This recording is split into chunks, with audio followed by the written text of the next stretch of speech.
Alright, my boy Anime Analyst made a video. It's pretty much him talking about, discussing his true thoughts, feelings, and emotions towards Dragon Ball FighterZ. Now, I'm going to break it down to y'all. This is going to be a little ramble video because his video is like a conglomeration of every complaint somebody hit at me. His video really good. Don't go dislike his video or nothing like that. That's the homie. Go show him some love because I like his opinion and I love hearing other people's opinion on the game. Today, I'll be breaking down Dragon Ball FighterZ, controversy, the hypocrisy, the hate, and just get a game a chance, and why the people that are hyped for the game really hyped as is. Alright, number one, why are you so worried about the game being competitive?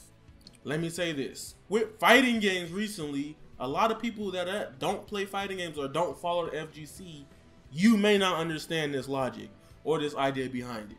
Usually, recently, most of our Dragon Ball games that we have been getting, they're all fun, they're all amazing. So if there's people out there that are slandering the older Dragon Ball games, you're wrong and you know it. I'm sorry, I had to cough because that was wild.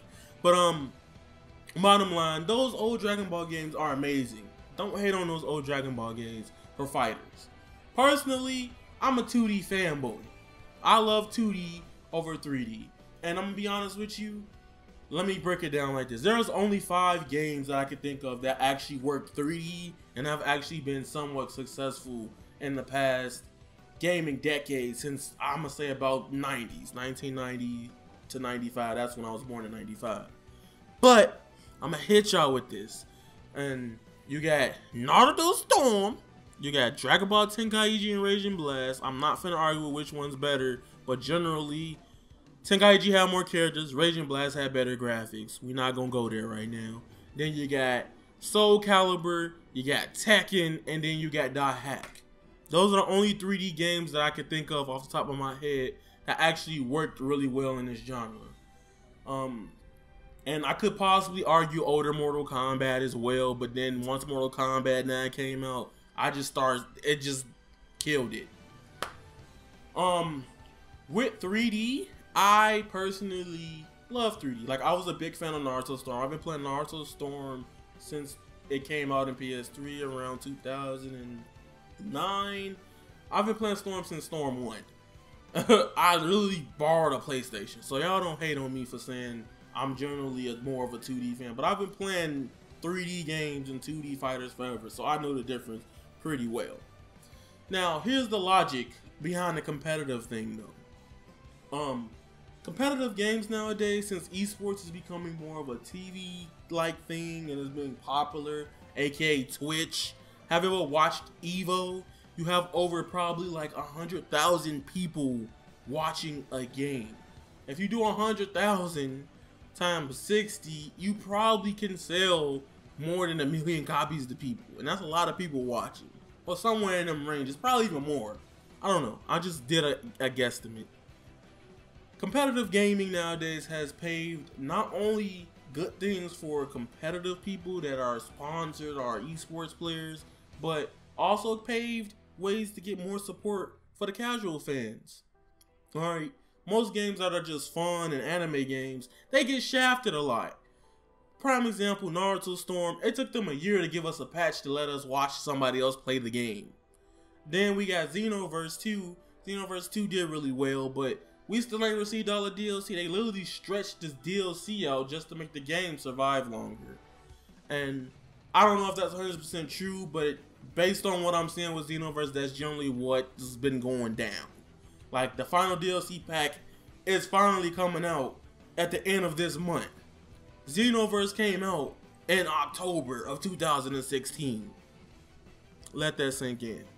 Now, I'm going to talk about, a lot of people are mad that the trailer didn't have newer characters per se. And I'm going to tell you guys like this, a lot of people may be mad at me.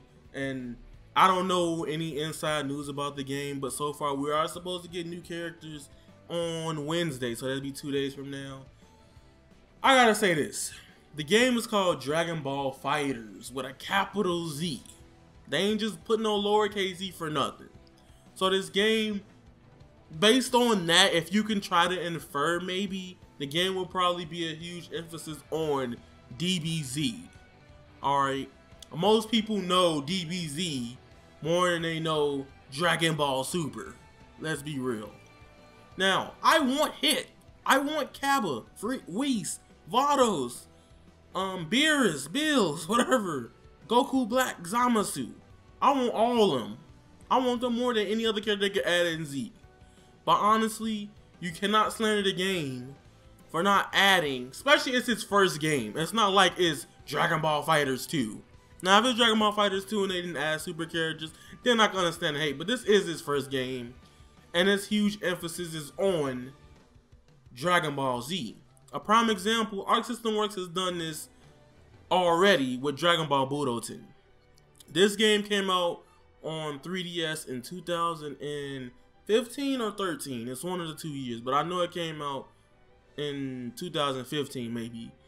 And I'm gonna be honest with you, the game had super characters. I think it had Beerus, and I think it had Whis, Super Saiyan God Goku, Blue, and Vegeta.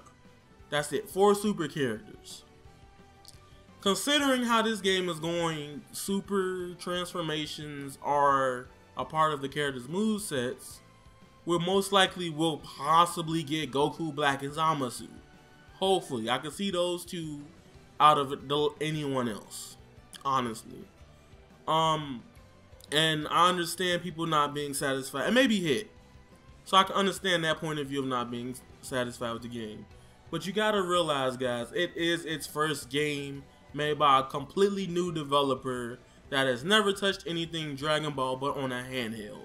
This is our first console full-length fighting game. A lot of people not understanding the concept of that, like, oh, we don't really have 2D fighting games for Dragon Ball. Like, we probably have the closest thing to it will probably be Dragon Ball Budokai. That's probably it. And Raging Blast. That's probably it. I'm tired of people coming at me like, oh, you just being a fanboy of fighters because it's a fighting game, or I'm tired of you being mad at this, blah, blah, blah, blah. And I understand. You all have your rights to respect and you show your opinion. I'm going to say this. If you watch my last video, stop hating on and complaining about Dragon Ball FighterZ. I'm not telling you, yo, you can't do this. You have the right to your own opinion. But I'm just saying, hear me out. Give the game a chance. Be merry. And support it. Because who knows? This might be your actual first 2D fighting game. You might love it. And you might become an actual fighting game enthusiast.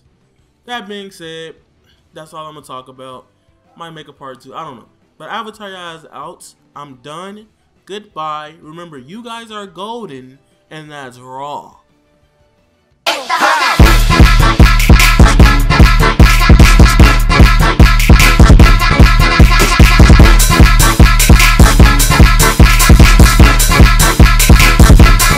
On the beat.